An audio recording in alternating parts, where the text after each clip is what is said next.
لیکن اب جب بات آئی ہے بنت رسول کے حجرے کی تو عظمت کو ذرا پہچانیے. چھٹے امام کی خدمت میں ایک شخص ہے, ابن رسول اللہ, حجرے فاطمہ میں نماز پڑھنے کی فضیلت کیا ہے؟ ہمارے پاس دلیل آئی ہے مسجد کو نجس کرنا حرام ہے. آئمہ کے حرم کے لیے باقاعدہ کوئی روایت نہیں آئی ہے, روایت نہیں آئی ہے. اچھا مجتہد جذباتی نہیں ہے, اس کو ہر چیز حکم خدا بابا حکم خدا بیان کرنے کے لیے اس کے پاس دلیل ہونی چاہیے, لہذا وہ خدا کا لوح محفوظ نہیں بیان کر سکتا, وہ پھر احتیاط واجب وغیرہ بیان کر دیتا ہے. لیکن بعض فقہا نے اس حدیث سے تمسک کیا کہ اگر مسجد کو اگر نجس کرنا حرام ہے تو ائمہ اطہار علیہ السلام کے حرم کو نجس کرنا بطریق اولا حرام ہے. آیا چھٹے امام کی خدمت میں ابن رسول اللہ بنت رسول کے حجرے میں نماز پڑھنے کا کیا ثواب ہے. یہ جو بعض نافہم لوگ ہر بات میں غلو کا فتویٰ لگا دیتے ہیں, میں ایک جملہ کہتا ہوں, دیکھیں غلو ایک چیز, غلو جو ہے اگر کوئی شخص غالی ہے, نصیری کیوں نجس ہے, کیوں کافر ہے؟ کیونکہ غالی ہے.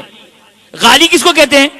غالی اہل بیت اطہار علیہ السلام کے فضائل بیان کرنے والے کو غالی نہیں کہتے ہیں. ورنہ رسول یہ کہہ کر خاموش ہو جائے کہ اگر مجھے خوف نہ ہوتا اس بات کا کہ جس طرح عیسیٰ کی امت عیسیٰ کو خدا سمجھ بیٹھتے تو میں علی کے فضائل بیان کرتا.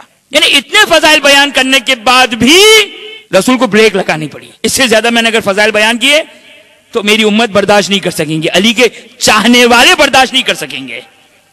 غلو, جہاں فضائل اہل بیت وہاں پہ غلو کا فتویٰ لگ گیا. بابا غلو کیا ہے؟ فقہاء دیکھ لے کتابوں میں بیان کیا.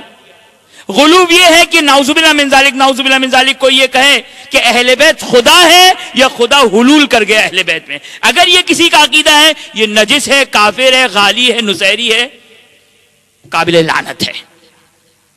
باقی فضائل کے بارے میں ایک جملہ کہتا ہوں, یاد رکھیے گا, یہ ہر بات پہ غلو کا فتویٰ لگا کے خدا کے ہاتھوں کو بند نہ کر دیں. توجہ کیا آپ نے؟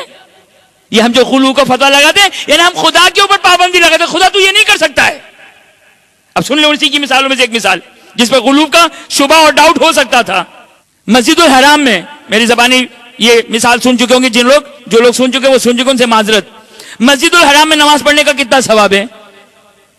جو لوگ بھی زیارت عمرے حج پر گئے وہ لوگ جانتے ہیں. مسجد الحرام میں اگر کوئی شخص نماز پڑھتا ہے تو خدا ہر نماز کے بدلے 1,00,000 نماز کا ثواب عطا کرتا ہے. مسجد الحرام میں, مسجد الحرام جہاں خانہ کعبہ ہے اس مسجد کو مسجد الحرام کہتے ہیں. اس مسجد میں نماز پڑھنے کا ثواب 1,00,000 نماز کا ثواب ہے. اب جا کے گھر جا کے دیکھ لیجئے گا, آگے سیستانی کی توضیح کھولیے گا, بہت مشکل ایڈریس نہیں دے رہا ہوں, بہت آسان ایڈریس. آگے سیستانی کی توضیح کھولیے گا, جہاں پر مسجد کے احکامات بیان کیے ہیں وہاں پر آگے سیستانی نے بیان کیا کہ ہمارے پاس روایت ہے اگر کوئی شخص امیر المؤمنین کے حرم میں نماز پڑھتا ہے خدا 2,00,000 نماز کا ثواب عطا کرتا ہے. کہ یہ تو غلو ہے. غلو اس کو نہیں کہتے ہیں, غلو اس کو کہتے ہیں کہ خود خدا سے بڑھا دیں. ہاتھ بند کرنے کا نام, خدا کے ہاتھ باندھ دیں, خدا کی قدرت کو محدود کر دیں. خدا یہ کہے کہ میں مجبور ہوں, میرے گھر میں نماز پڑھو گے تو 1,00,000 کا ثواب دوں گا, علی کے گھر میں علی کے حرم میں نماز پڑھو گے تو میں اس سے زیادہ ثواب نہیں دے سکتا ہوں, میں مجبور ہوں. ہمارا عقیدہ ہے ان اللہ علی کل شیء قدیر. کیوں؟ خدا اپنے محبوب قربانی ہے اہل بیت کی. یہ امیر المومنین کی قربانیاں ہیں, یہ امیر المومنین کی قربانیاں ہیں.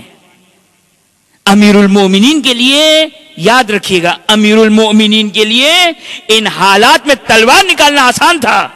بھئی ایک انسان کے پاس طاقت ہے, قدرت ہے, دشمنوں کو تہس نہس کر سکتے ہیں, ایسا نیز تو نابود کر سکتے ہیں, لیکن حکم خدا نہیں ہے.